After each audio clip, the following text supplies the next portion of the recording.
Hello, my dear friends. How are you all today?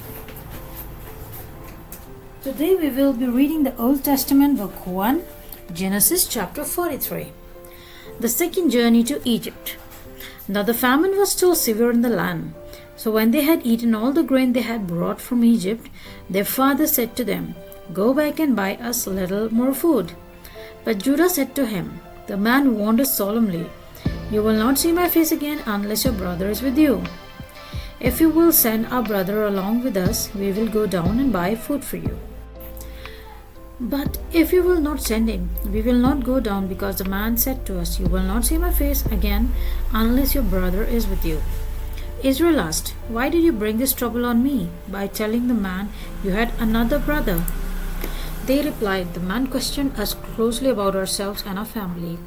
'Is your father still living?' He asked us, 'Do you have another brother?' We simply answered his questions. How were we to know? He would say, 'Bring your brother down here.' Then Judah said to Israel his father, 'Send the boy along with me, and we will go at once, so that we and you and our children may live and not die. I myself will guarantee his safety, but you can hold me personally responsible for him if I do not bring him back to you and set him here before you. I will bear the blame before you all my life.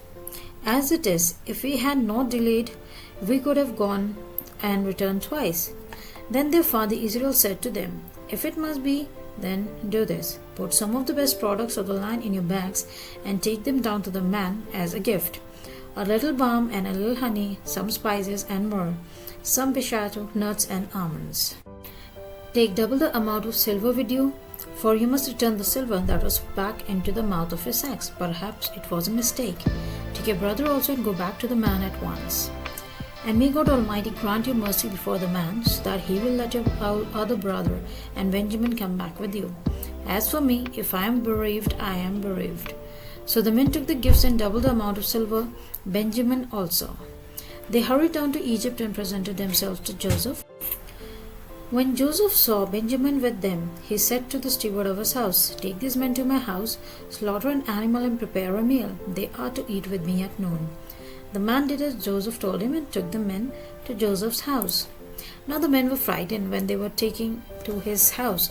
They thought, 'We were brought here because of the silver that was put back into our sacks the first time. He wants to attack us and overpower us and seize us as slaves and take our donkeys.' So they went up to Joseph's steward and spoke to him at the entrance to the house. 'We beg your pardon, our lord,' they said. 'We came down here the first time to buy food.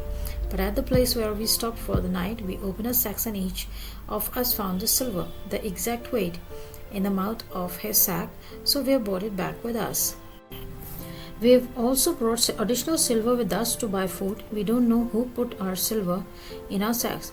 'It's all right,' he said. 'Don't be afraid. Your God, the God of your father, has given you treasure in your sacks. I received your silver.'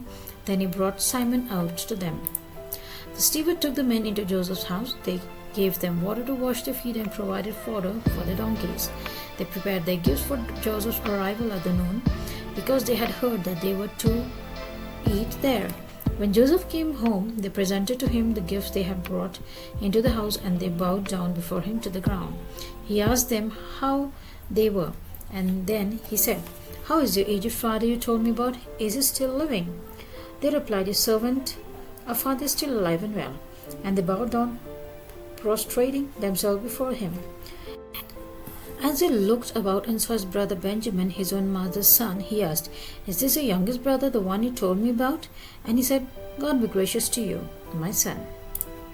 Deeply moved at the sight of his brother, Joseph hurried out and looked for a place to weep.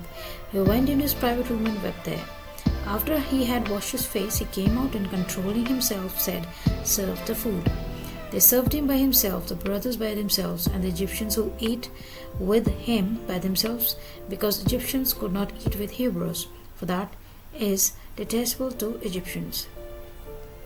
The men had been seated before him in the order of the ages, from the firstborn to the youngest, and they looked at each other in astonishment. When portions were served to them from Joseph's table, Benjamin's portion was 5 times as much as anyone's else. So they feasted and drank freely with him. So this is the end of the chapter. We will continue in the next video.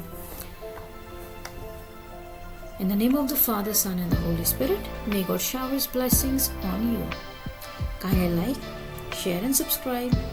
Press the bell icon so that you may get notification of the next video uploaded. Take care. Bye-bye.